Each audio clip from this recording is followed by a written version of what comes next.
Big Boss 9 தமிழ்ல இழுத்து மூடுறதுக்கான நேரம் வந்துடுச்சு. பால் ஊத்த போறாங்க பிக் பாஸ் 9 தமிழுக்கு. என்ன ப்ரோ சொல்ற அப்படின்னு கேட்டீங்கன்னா, ஆமாங்க. உள்ள நடக்கிற விஷயங்கள் அப்படி இருக்கு.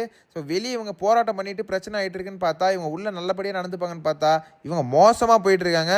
அப்படி என்ன ப்ரோ நடந்துச்சு? வெளிய என்ன ப்ரோ கதை அப்படின்னு கேட்டீங்கன்னா, எல்லாத்தையும் மொத்தமா பார்த்துருவோமா? ஸோ ஹலோ வணக்கம் மகளே. நான் தான் உங்க பிபி ட்ரக்கமணி. Bigg Boss 9 Tamil. Bigg Boss 9 Tamil இழுத்து மூட போறாங்களா ப்ரோ? பால் ஊத்த போறாங்களா? முடிஞ்சா காலியா அப்படின்னு கேட்டுட்டு இருந்தீங்க. அதுக்கான ஒரு விஷயத்தோட தான் வந்திருக்கேன். ஸோ வீடியோவில் பார்க்க முடியும் மறக்காம வீடியோ லைக் பண்ணிக்கோங்க, சப்ஸ்கிரைப் பண்ணிக்கோங்க. மறக்காமல் அந்த பட்டனை கிளிக் பண்ணி லைக்கை தட்டிக்கோங்க. பார்த்து லைக்கை போட்டு விடுங்க மக்களே.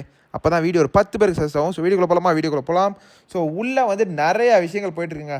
வெளியே என்ன தான் பிரச்சனைகள் போயிட்டுருக்கோ உள்ளே இவங்களுக்கு தெரியுதா இல்லையான்னு தெரில. பயங்கரமாக வஸ்தாக போயிட்டுருக்காங்க.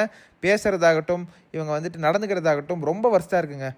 ஒரு நாளைக்கு லைவில் எபிசோடில் பீப் இல்லாமல் போக மாட்டேங்குது. அவ்வளோ பீப் வருது. ஏன்டா இத்தனை சீசனில் இத்தனை பீப் நான் பார்த்ததே இல்லை மக்களே. ஒரு 9வது சீசன் பார்க்குறோம்.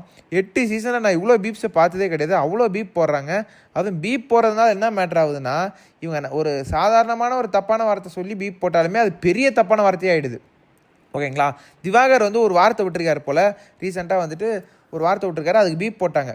அதுக்கு தீண்ட தகாதவன் சொல்லி ஒரு மாதிரி இது பண்ணி சொல்லிட்டாங்க. பட் ஆனால் லைவில் அந்த மாதிரி சொல்லலை போல். அவர் வேறு மாதிரி சொல்லியிருக்காரு. இது வேறு மாதிரி போர்ட்ரே ஆகிடுச்சு. ஓகேங்களா? அதுக்காக திவாகர் நல்லவர்னு சொல்லுங்க. அவர் பேசுகிறதெல்லாம் இருக்குங்க. அதை நான் இன்னொரு வீடியோவில் சொல்கிறேன். என்ன விஷயங்கள் என்ன வீக்கெண்டில் நடக்க போகுதுன்றதை நான் அடுத்த வீடியோவில் சொல்கிறேன். ஸோ இப்போது உள்ளே ரொம்ப மோசமாக போயிட்டுருக்கு. வெளியே என்ன கதை ப்ரோ அப்படின்னு கேட்டிங்கன்னா, வெளியே அவங்க 4 நாள் முன்னாடி போராட்டம் பண்ணாங்க இல்லையா அந்த கட்சிக்காரங்க. ஸோ அவங்க என்ன சொல்லியிருந்தாங்கன்னா, நீங்கள் இந்த விஷயத்தெல்லாம் கம்மி பண்ணி இதெல்லாம் இடக்காமல் இருந்தால் நாங்கள் அமைதியாக இருப்போம். இல்லைனா இந்த ஷோவை இழுத்து மூடுறதுக்கு என்னெல்லாம் வழி பண்ணுவோம். போராட்டம் நடந்துக்கிட்டே இருக்கும் எங்கள் சைட்லேருந்து அப்படின்றத அவங்க சொல்லிட்டாங்க. இப்போ இவங்க என்ன பண்ணுறாங்கன்னா, அதை கம்மி பண்ணுறாங்களான்னு கேட்டிங்கன்னா, கம்மி பண்ணுற மாதிரி தெரிலங்க. பீப் வேர்ட்ஸ் அதிகமாக வந்துட்டுருக்கு. நடந்துக்கிறது நம்ம திவாகர் அவர்கள், முக்கியமாக நம்ம திவாகர் அவர்கள் நிறைய விஷயங்கள் தப்பான விஷயங்கள் பண்ணிகிட்ருக்காரு. அதுவும் முக்கியமாக பெண்கள்கிட்ட போயிட்டு கையை பிடிச்சி அமைக்கிட்டு நல்லா பிசைஞ்சு நசிக்கிட்டு என்ன சொல்கிறாரு, எனக்கு ஆசை இருக்க தானே செய்யும் உங்கள் கையை பிடிக்கணுன்றாரு. திவ்யா அவர்கள் சொல்கிறாங்க, உங்ககிட்ட சார் அப்ரிஷியேட் பண்ணி சார் கை கொடுத்தேன், நீங்கள் எதுக்கு சார் நசுக்குனீங்க அமுக்குனீங்கன்னு கேட்டதுக்கு எனக்கும் ஆசை இருக்கும்ல அப்படின்ற மாதிரி நம்ம திவாகர் அவர்கள் சொல்கிறாரு. என்ன இதுன்றது எனக்கு தெரிலங்க. என்ன மைண்ட் செட்டில் இருக்கார், எப்படி யோசிச்சுட்டு இருக்காரு. இவரை கண்டஸ்டண்டாக உள்ளே எடுத்து போட்டதே பெரிய தப்புங்க. அதுக்கப்புறம் நான் இன்னொரு கேள்வி கேட்குறேன், இவங்களுக்கு யார் தான் ஓட்டு போடுறாங்கன்றது எனக்கு தெரியல.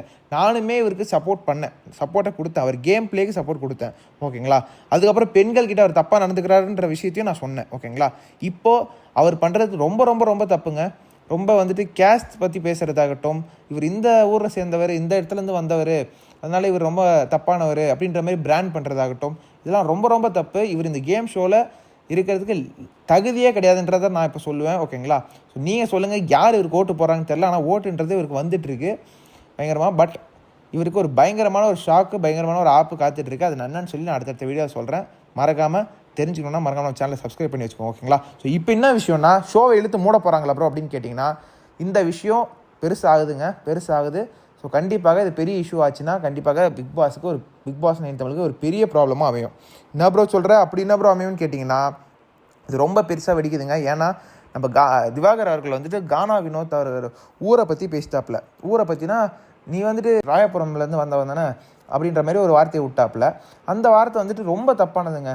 ஸோ என்ன ட்ரை பண்ணுறாருன்னா, நீ அந்த ஊர்லேருந்து வந்தவன் தானே அப்படின்ற மாதிரி அங்கே இருக்கிற ஆட்களை டவுன் பண்ணுற மாதிரி ஒரு விஷயத்த பேசுகிறாரு. நான்லாம் மதுரை, நீ என்ன ராயபுரம் தானே, இங்கே தானே இருந்த அப்படின்ற மாதிரி ஒரு விஷயத்த பேசுகிறாப்புல. இவர் மதுரையிலேருந்து வந்தாராம், மதுரை இது அப்படின்ற மாதிரி சொல்கிறாரு, ராயபுரம் டவுன் அப்படின்ற மாதிரி ஒரு விஷயத்த பிராண்ட் பண்ண ட்ரை பண்ணுறாரு. அப்புறம் நிறைய வார்த்தைகள் விட்டுட்டு இருக்காருங்க. ஒரு சில வார்த்தைகள் நிறைய வார்த்தை. எச்எஸ் ஒரு கானான்னு சொல்கிற மாதிரி ஒரு வார்த்தை சொல்லியிருக்காரு. எச்எஸ் ஒரு சாப்பிட்றவங்களாம் கானா ஆகிடலாம் அப்படின்ற மாதிரி ஒரு டேர்ம். இதெல்லாம் எவ்வளோ பெரிய தப்பான வார்த்தைன்னு பாருங்க. இதெல்லாம் ஒரு சின்ன விஷயமா இருக்குது. இப்போதைக்கு பெரிய விஷயமா மாறிச்சுன்னா, அங்கே கானாவில் இருக்கிறவங்களாம் ரொம்ப எதிர்ப்பு தெரிவித்தாங்க. ரொம்ப சாஃப்டான வேலை எதிர்ப்பு தெரிவித்தாங்க. திருப்பி ஒரு இதை பண்ணிகிட்டு இருந்தாருன்னா கண்டிப்பாக பெருசாக வெடிக்கும். சின்னதாக இல்லைங்க, பெருசாக வெடிக்கும். ஓகேங்களா? அப்புறம் நம்ம கானா வினோத் இன்னொரு இடத்துல ஒரு ரிங்கை வச்சு ஒரு பயங்கரமாக ஒரு விஷயம் கேரம் மாதிரி ஒன்று ஆடிட்டு இருப்பாப்புல. இப்போ பார்வதி பயங்கரமாக ஆடிட்டு இருக்காரு நம்ம கானா வினோத் சொல்லும்போது, ஐயா இவெல்லாம் அந்த பக்கம் கேரம் தெருவில் ஆடிட்டு இருந்தவன் வேலை வெட்டி இல்லாமல் அப்படின்ற மாதிரி ஒரு விஷயத்த சொல்கிறாப்புல. நான் கேரம் கூட தொட்டதில்லை, ஏன்னா நம்மளுக்கு அவ்வளோ வேலை, நம்மளுக்கு ரொம்ப பிஸி, நம்ம அதெல்லாம் பார்க்குற கூட நம்மளுக்கு டைம் கிடையாது அப்படின்ற மாதிரி ஒரு வார்த்தையை விடுறாரு. எப்பா என்னப்பா, அதுக்கு நீ ஒரு தனி உலகத்தில் இருக்கிற மாதிரி இல்லை. நம்ம தனி பழம் அவர் வந்துட்டு என்ன சொல்கிறேன்னு தெரில, கேஸ்டிஸ்ன்னு சொல்கிறதா இல்லை தற்கூரின்னு சொல்கிறதா எனக்கு சொல்ல தெரில. நான் இந்த டேர்ம்லாம் யூஸ் பண்ணுறேன்னு நினைக்காதீங்க. அவர் ரொம்ப மோசமாக பேசிகிட்டு இருக்காரு, அவ்வளோதான் நான் சொல்லுவேன். நீங்கள் என்ன நினைக்கிறீன்றதை மறக்காம கமெண்ட்ஸில் கமெண்ட் பண்ணுங்கள். ஏன்னா உங்களோட கருத்தை நான் தெரிஞ்சுக்கணும் கண்டிப்பாக. ஸோ அவர் பேசுனது எல்லாமே நான் கேட்டு ரொம்ப ஒரு இதில் இருக்கேன். அவர் வந்துட்டு இந்த வீட்டிலே இருக்கக்கூடாதுங்க. கண்டிப்பாக அவர் இன்னுமே இருந்தாருன்னா கண்டிப்பாக அங்கே இருக்கிற பெண்களுக்கு பாதுகாப்பு இல்லை, அங்கே ஆண்கள் இருக்காங்கல்ல அவங்களுக்குமே பாதுகாப்பு இல்லை. ஏன்னா வந்துட்டு ரொம்ப தவறான வார்த்தையை சொல்கிறாரு.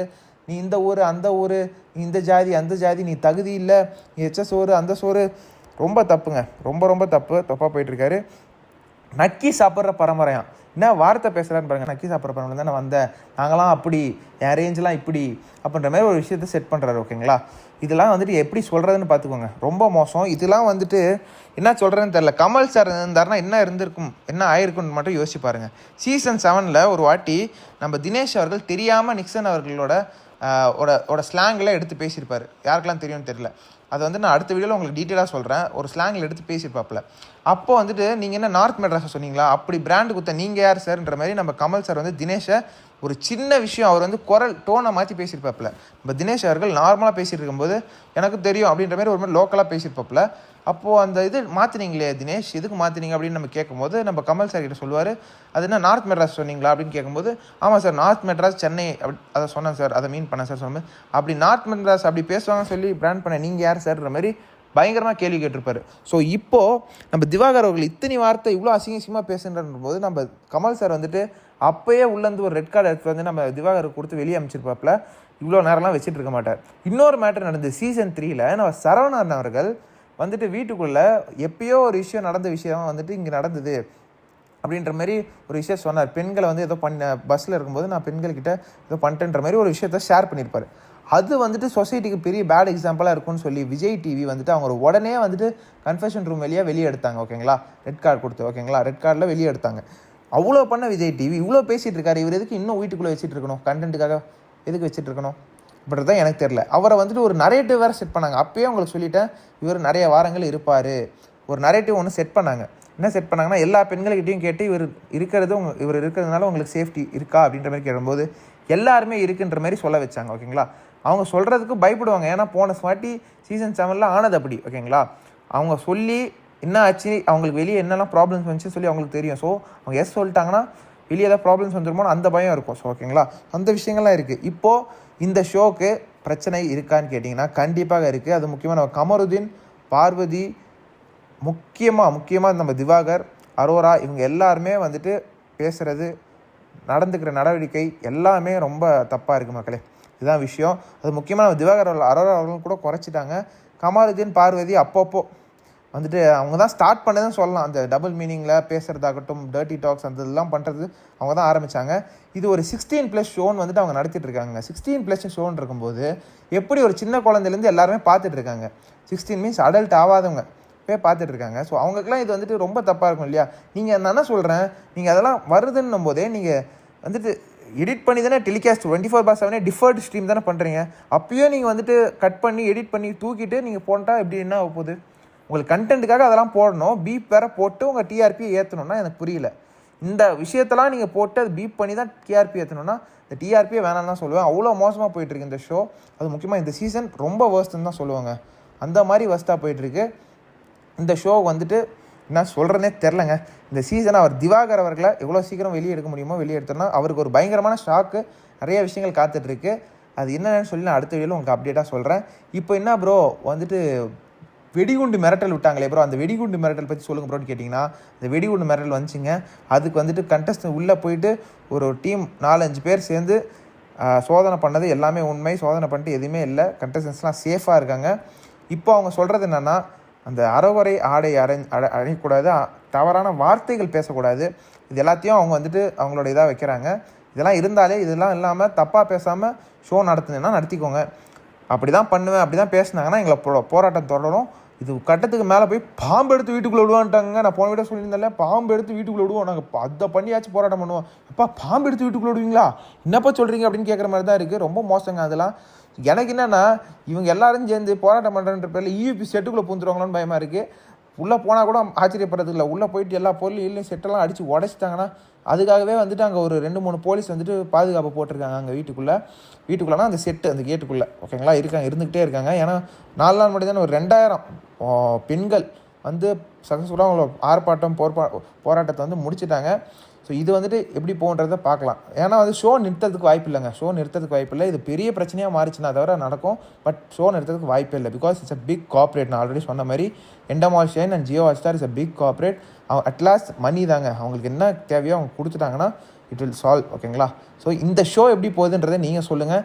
திவாகர் அவர்கள் நடந்துக்கிறத பற்றி நீங்கள் என்ன நினைக்கின்றதை மறக்காமல் கமெண்ட் பண்ணுங்கள். திவாகர் அவருக்கு ஒரு பயங்கரமான ஒரு ஷாக்கு, ஒரு பயங்கரமான ஒரு அதிர்ச்சியான ஒரு விஷயம் இருக்குது. அது என்னன்னு சொல்லி நான் அடுத்த வீடியோவில் உங்களை அப்டேட் பண்ணுறேன். மறக்காமல் நம்ம சேனலை சப்ஸ்கிரைப் பண்ணி வச்சுக்கோங்க. அடுத்த வீடியோவில் சந்திக்கலாம். நன்றி, வணக்கம்.